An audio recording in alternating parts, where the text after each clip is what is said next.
101 of any business is they have a high propensity to fail.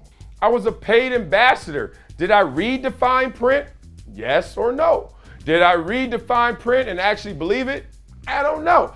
Did I take the check? Yes. Did I endorse something that seemed like it was legitimate? Yes. Did it go wrong? Yes. Shaquille O'Neal. Oy. He's hard to miss. He's 7'1", but he's holed up in his Texas home, apparently. So Forbes is reporting that 4 different service companies tried to serve him at his home. They've been unable to. It's the same lawsuit that Tom Brady and Giselle and Larry David are named in, filed by an FTX investor that said these celebrities persuaded customers like him to invest in FTX. So they're trying to serve Shaq. Am I liable? No. I think that's just going to be the beats of their defense. But for some reason, Shaq ain't trying to hear all that. Don't come to Shaq to get your money back. But first, the dumpy guy in pajamas may want out of the Bahamas.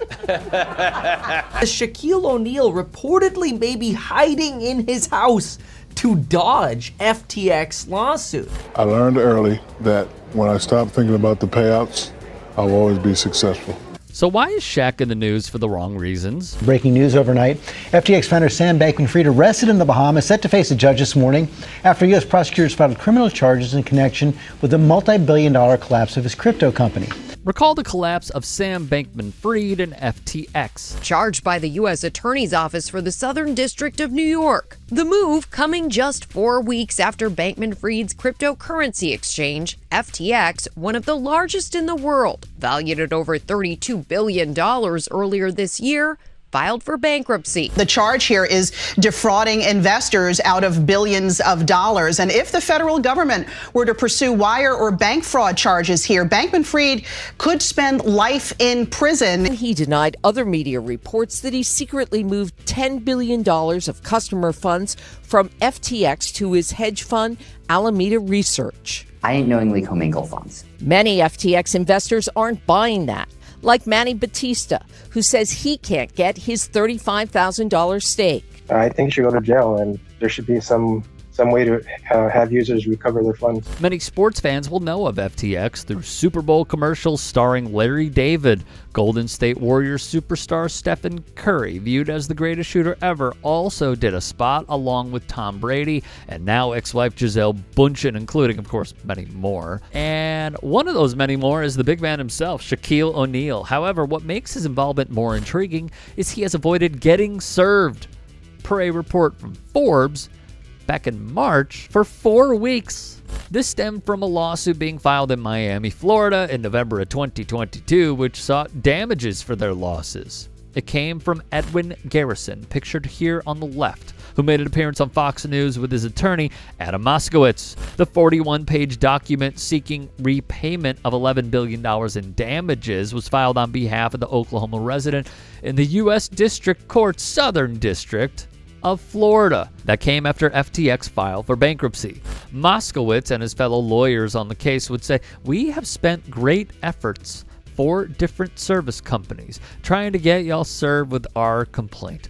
Only one, however, has chosen to evade in order to draw out these proceedings or to otherwise attempt to avoid answering for these allegations. That guy was Shaq.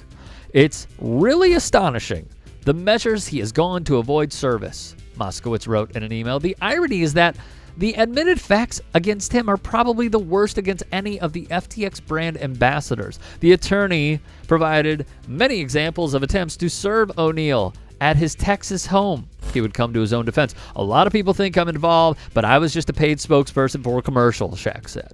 "People know I'm very, very honest. I have nothing to hide. If I was heavily involved, I would be at the forefront saying, hey, but I was just a paid spokesperson." The nothing to hide line certainly did not age well, did it? Then in April, CBS News' Jordan Freeman reported attorneys requested they be allowed to serve O'Neal via DM on his Twitter and IG, claiming Texas law allows for electronic service in certain circumstances, but District Judge K. Michael Moore of the Southern District of Florida denied it. He would evade those attempts to serve him across various states and many locations. Fast forward to March 24th, Shaq was finally served. Per Moskowitz, it all went down at the Miami Heat's home arena during the playoffs, where O'Neal once suited up for every home game. Coincidentally, it used to be called FTX Arena. It was a bit of poetic justice, Moskowitz said, representing the group of investors suing celebrities who endorsed FTX. But at the same time, this whole saga is unnecessary and farcical. It's not helping the case. It's not advancing the case. It's just delaying it. Moskowitz said O'Neal went to great lengths to evade the servers, saying it cost them over $100,000.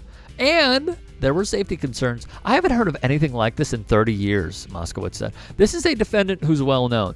He's not fleeing another island. He's in America. He's on TV every day, but we can't get near him and serve him. It's insane.